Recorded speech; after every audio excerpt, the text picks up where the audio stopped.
I have as much respect for Steve as I do anybody in college basketball and the job he does. And this venue is obviously one of the best in America. We didn't win this game today. We won it with our preparation early in the week. We'd had a long time off since our last game. Gave us an opportunity to get Coleman back and in practice. But we had a great week of prep.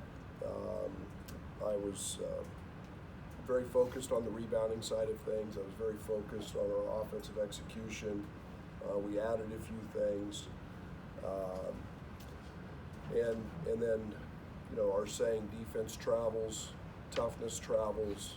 To do that, we knew they would make a run, but to hold the team to 30, 33%, whatever it was, when we're on the road is something I feel really, really good about. And then to just dominate the glass, double them up on the glass is very unique. So all in all, I thought Coleman was great. Defensively, I thought he did a great job on Cliff. And then offensively, just spaces the floor. I thought Marcus Domask, his floor game, his ability to score in post-ups was elite. And then obviously Terrence showed why Terrence is one of the best players in the country. So, all in all, a great road win. These are like gold in this league, and I'm excited to get the first one out of the way. And we've got 19 more. Is this another level of Terrence, and maybe how much did last year being a #1 guy help him now step up maybe another, especially in terms of the consistency? Yeah, I think the biggest thing for Terrence was comfort. There was so much unknown last year. He was a new player in our program, just trying to be a piece of it. We were young. We're obviously not young. We're older. And just the comfort of knowing that. And he was obviously a first-team All-League guy last year. But I think he didn't rest on his laurels. He took advantage of his experience going through the draft. He got better. He worked. That's showing in his game. And I've said this. I think he's the best two-way player in the country. Defensively, he's elite. And tonight we get 10 rebounds out of him.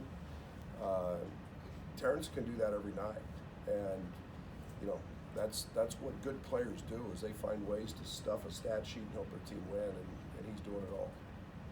Brad, when you're going against a team with this kind of defensive pressure, you're going to turn it over some. How do you get through those situations and runs?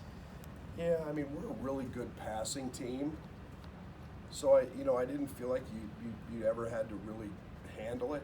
You just kind of pass it. And I thought what we did on the backside of it was more important than what we did on the attacking it. I thought we took our opportunities when we were there, but we had one or two things we got into. We didn't simplify. We just simplified, dumbed down everything, and tried not to complicate it. I think where teams get in trouble is they try to run a set or something at the end of their press, and all of a sudden you got 10 seconds on the shot clock, and it's taking you 12 to get your pieces in place. We can pass. We can, we made shots tonight, and we can drive it. So I thought we did a good job against them. Brad, how concerned were you about the long layoff? I wasn't. We needed it. It was great timing from the standpoint that we had to get Coleman back. Coleman had set out over 2 weeks, missed 3 games, trying to clear up pretty severe tendonitis, quad tendonitis issue that was down in his knee, and he'd been limping around. Our training staff, our trainer, Paul Schmidt, our strength coach, lived with him. We got him back and in a good place. So I wasn't worried about it. I was actually pretty excited about the fact we needed it. Brad, given the way Rutgers plays, how shocking is it to you that You went 55 to 27 on the boards, and you had more offensive rebounds than they had defensive rebounds. That's unique. I thought that it was an area that we've always been good at. I've been really upset with my team because of our lack of offensive rebounding. We've been a top team a top team in our league, a top team in the country in terms of offensive rebounding over the years. And to win games on the road, you have to offensive rebound. You got to find some easy baskets, and we weren't finding enough easy baskets. I thought Quincy Guerrier, I thought Justin Harmon, I thought early we were really Ty Rogers. I thought we were really effective on the glass, and we were doing it from all 5 spots. So it was a point of emphasis. I'm glad it sunk in because we needed all of that today to win. What carryover did you maybe see offensively from what you did in practice this week to today? Yeah, a lot. I thought it was. We really tried to emphasize. We've been trying to emphasize driving the ball. I go back to our Kansas exhibition. We shot 26 free throws in one half, and we just got passive. I thought we made really good decisions tonight in terms of when to attack and transition and when not. I think that's we had 1 or 2 segments in the first half, 1 or 2 possessions where we got a little out of sorts. But on the road you got to be selective. I thought we did a good job of that, and we drove the ball. And Terrence was impressive the first half, getting downhill. Marcus was living in the paint, as was Todd. Talk about how different or how difficult it is to win on the road in the Big Ten, and how difficult this place is. What was it about the start tonight that brought that energy and got the guys going out to the good start? Well, one, it's a league game. It's there's a different. It's hard to explain till you're in the locker room and you're in practice. It's a different aura about a league game, and you know that every facility is going to be packed. Every team's going to be prepared. They know us better than anybody else we've played to this point, and but it is very hard.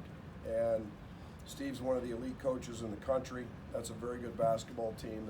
They've got the record for a reason. They're going to win a ton of games. Cliff is one of the best defenders and best athletes in college basketball, and so it's like gold. You dread it when you have to go on the road, but it's like stocking gold, taking a piece of gold out of Fort Knox and stocking it in your locker room.